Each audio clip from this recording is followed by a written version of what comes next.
நாகதோஷம் அப்படின்னா என்ன? ஒரு சில வீடுகளில் ஜாதகமெல்லாம் எழுத மாட்டாங்க, ஜாதகமெல்லாம் பார்க்க மாட்டாங்க. அது பார்க்கணும் அப்படிங்கிறது அவங்களுக்கு தெரியாது, அவங்க நாலேஜுக்கே இருக்காது.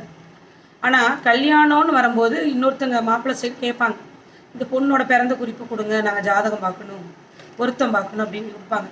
அப்போ தான் ஜாதகத்தையே எடுப்பாங்க. அந்த மாதிரி வீடுகளும் உண்டு.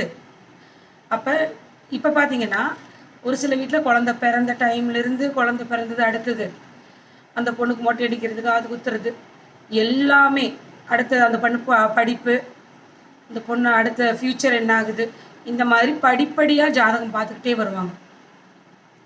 அப்போ ஜாதகம் பார்க்கும்போது தான் அவங்க ஜாதகத்தில் என்ன மாதிரி தோஷங்கள்லாம் இருக்குது, என்ன மாதிரி யோகங்கள் இருக்குதுங்கிறது நம்மளுக்கு தெரிய வருது. இப்போ அப்படி ஒரு தோஷம்தான் இந்த நாகதோஷம். இப்போ நாகதோஷம்னா என்ன?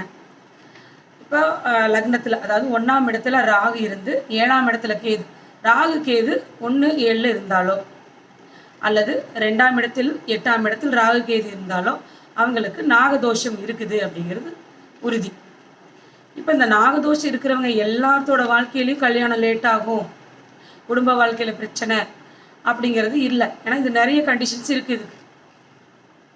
இப்போ எத்தனையோ பேர் 2ல் ராகு இருந்து அவங்களுக்கு குடும்ப வாழ்க்கைங்கிறது ரொம்ப பிரமாதமாக வாழ்ந்துட்டுருக்காங்க.